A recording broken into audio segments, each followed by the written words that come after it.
Season 1 of Netflix's The Witcher series follows Geralt of Rivia, the titular Witcher. Witchers are once normal humans who were ruthlessly conditioned and experimented on to create perfect monster-slaying hunters. Witchers possess many heightened abilities like enhanced senses, speed, and strength, and can perform minor magical spells. Throughout Season 1, Geralt, alongside his trusty steed Roach, is traveling the continent and using his Witcher skills to take up various bounties and quests. Along his journeys, he crosses paths with several notable figures, like the mage Triss Merigold and Jaskier the Bard, who, much to Geralt's annoyance, accompanies the Witcher on several quests and even writes a song about him. When Geralt and Jaskier attend a feast for Princess Pavetta, the daughter of Queen Calanthe of Cintra, things get a bit complicated. A cursed knight named Duny arrives to ask for Pavetta's hand in marriage. With his lowly status and cursed hedgehog-like features, Queen Calanthe turns him away despite Pavetta's profession of love. When a fight ensues and Pavetta unleashes her magical abilities in anger, Geralt steps in to resolve this situation. A reluctant Calanthe agrees to allow Pavetta and Duny to marry, and as thanks, Duny offers Geralt the Law of Surprise, which would grant Geralt something Duny owns but does not yet know about. And that's when it's revealed that Pavetta is pregnant with Duny's child. That child, to be named Ciri, was now forever entwined with Geralt's destiny, whether he liked it or not. Geralt leaves Cintra, assuring the royal family he wants nothing to do with claiming the new princess, and continues on his witching ways. Meanwhile, Season 1 also follows the story of Yennefer, a young woman with severe physical deformities who is an outcast of both her village and her family. Her father sells her to the mage Tissaia de Vries, who takes Yennefer to her school in Aretuza to train her to become a mage. As Yennefer grows more powerful in her magic, she also gains more confidence in herself and even secretly begins a love affair with the sorcerer Istredd. Upon the initiate's graduation day, the new mages are to be assigned to separate kingdoms to advise its ruler. When Yennefer is assigned Nilfgaard instead of her home in Aedirn, Yennefer refuses to attend initiation and discovers that she was assigned Nilfgaard due to being a quarter elf, a secret she had only ever told Istredd. Elves are a persecuted race throughout the kingdom that have nearly gone extinct due to genocide. Upon confronting Istredd over his betrayal, he confesses that he had told the mischievous mage Stregobor about Yennefer's lineage, who in turn persuaded the mage chapter to assign her to Nilfgaard. Istredd promises to do everything in his power to right his wrong, but it is too late. Yennefer has missed her initiation, and so Yennefer pays a visit to the enchanter, who uses magic to make her beautiful, but at the cost of her fertility. The now reborn Yennefer crashes the Aretuzan ball and charms the Aedirn king into making her his mage. And so Tissaia sends the mage Fringilla to Nilfgaard instead. As the years pass, Yennefer shirks her mage duties and grows bitter over having her fertility taken from her. She desperately searches for a way to have a child, and that's when she first crosses paths with Geralt and Jaskier. When Geralt and Jaskier stumble upon a djinn, a genie-like creature that grants its master 3 wishes, Yennefer intervenes and wants the wishes for herself to wish for her fertility back. Geralt realizes the djinn will kill Yennefer and intervenes, making his own secret wish and causing the djinn to leave. Yennefer is upset but finds comfort in Geralt, and the two enter into a romance. But when it's later revealed that Geralt's wish bound his and Yennefer's fates, she begins to doubt whether her feelings for him were real or magic, and chooses to leave him. This causes a hurt Geralt to lash out at Jaskier, telling the bard he never wanted to see him again. By this point, years have passed and Princess Pavetta and Duny have been lost at sea, leaving the now teenage Princess Ciri to be raised by her grandmother Calanthe. The political power in Cintra has become dire, and the kingdom of Nilfgaard is sending an army to invade. Fearing for Ciri's life, Geralt returns to Cintra to invoke the Law of Surprise, begging Queen Calanthe to allow him to protect the princess. Calanthe refuses and has Geralt imprisoned. And that's when the Nilfgaardian army attacks Cintra, who are no match for invading forces. Geralt escapes from his cell as Cintra devolves into chaos. Queen Calanthe and her husband Iced are killed, but before succumbing to her wounds, Calanthe tells Ciri to find Geralt. And so the young Ciri flees from her home in the search of Geralt of Rivia. In pursuit of Ciri are the Nilfgaardian commander Cahir and the sorceress Fringilla.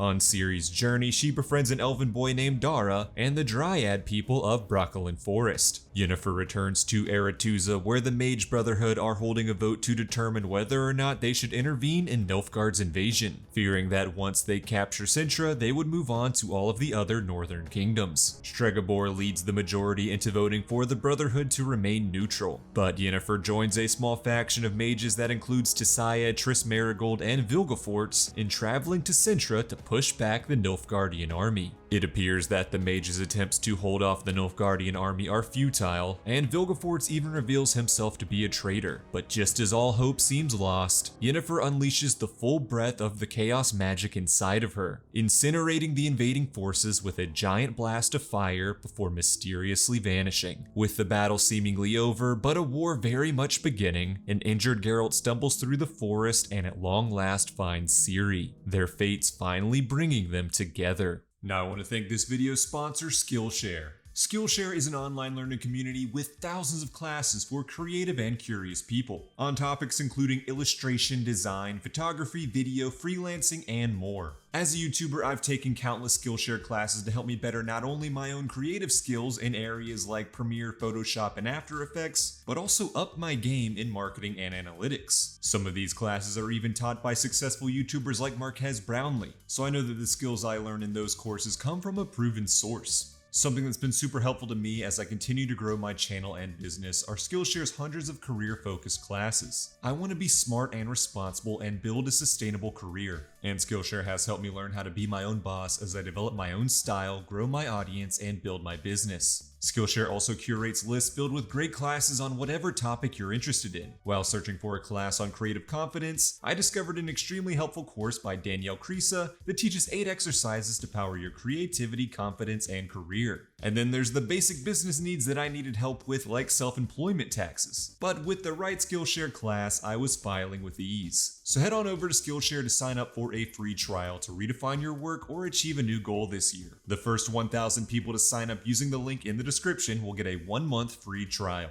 Thanks so much to Skillshare for sponsoring this video. Now let's get back to the recap. In Season 2 of The Witcher, Geralt brings his new ward Ciri to the Witcher fortress Kaer Morhen. While there, Geralt reunites with his fellow Witchers, including his old mentor Vesemir, and begins training Ciri in the ways of the Witcher so she will be better prepared to protect herself. And this proves to be very necessary, as many new dangerous monsters begin to appear. During their training, Geralt discovers that Ciri may have inherited some of her mother's magical abilities, and invites the sorceress Triss Merigold to Kaer Morhen to train Ciri in magic. Geralt then meets with Yennefer's former lover Istredd, who explains that the rise in new monsters throughout the continent can be linked to mysterious monoliths erected throughout the world. Meanwhile, Vesemir discovers that Ciri has elder blood, a long extinct ingredient in mutagens used to create witchers. Ciri agrees to allow Vesemir to use her blood to create more witchers, as long as he makes her a witcher first. Geralt returns from his visit with Istredd and denies Ciri's transformation into a witcher. With Triss's help, they discover that Ciri's ancestor Ithilien was an elf who prophesied a descendant with elder blood that would bring about the end of the world. Fearing for Ciri's fate, Geralt takes her from Kaer Morhen to deliver her to the Temple of Melitiel, where he hopes she will learn to control her powers and avoid the prophecy. Along the way, Geralt and Ciri are attacked by a monster, which kills Geralt's trusty steed Roach. Meanwhile, though she is presumed dead by her closest allies, Yennefer has lost her magic and is taken captive by Fringilla and the retreating Nilfgaardians. But it's only a matter of time before both sorceresses are taken captive by a group of elves. Led by an elven sorceress named Francesca, the elves hope that Yennefer and Fringilla can be used to help them regain power throughout the continent. The 3 sorceresses then visit the mysterious Deathless Mother, who promises to grant each of them what they most desire. Fringilla and Francesca then travel to Cintra and forge an alliance between the elves and Nilfgaard to once again declare war on the northern kingdoms. The Deathless Mother grants Francesca's greatest desire, resulting in her giving birth to the first full-blooded elf in years. Yennefer distrusts the Deathless Mother and abandons her companions, instead returning to Aretuza. There, she reunites reunites with Tissaia, but is put on trial by Stregobor and the Brotherhood, who falsely accuse her of working with Nilfgaard. To prove her loyalty, Yennefer is ordered to execute the captured Nilfgaardian soldier Cahir. Feeling betrayed by her fellow sorcerers, Yennefer instead frees Cahir and goes on the run. In Yennefer's absence, Tissaia has begun a relationship with Vilgefortz. Unaware that he had betrayed the mages in the battle against Nilfgaard, Tissaia confides in him that Triss has confirmed Ciri's possession of Elder Blood. Cahir then returns to Cintra, where the alliance between the Nilfgaardians and the elves is already faltering. As Fringilla begins to lose clout amongst her fellow Nilfgaardians, she decides to murder several generals and force Cahir to support her with the Nilfgaardian Emperor Emhyr, in an effort to elevate her standing. Following the birth of Francesca's baby, the elves begin to prioritize rebuilding their people over joining Nilfgaard in battle. This concerns the Nilfgaardians, as the northern kingdom of Redania, led by King Vizimir and his spy master Dijkstra, are plotting to take back Cintra. In turn, the Nilfgaardians assassinate Francesca's baby. Thinking the northern kingdoms were responsible, Francesca and the elves rejoin the Nilfgaardian cause and attack Redania. Meanwhile, a mysterious and villainous fire mage named Rience is tasked with capturing Ciri. Knowing she was last seen with Geralt, Rience begins hunting the Witcher's old friend Jaskier for information. Rience also teleports to Kaer Morhen to steal the Witcher mutagen for himself.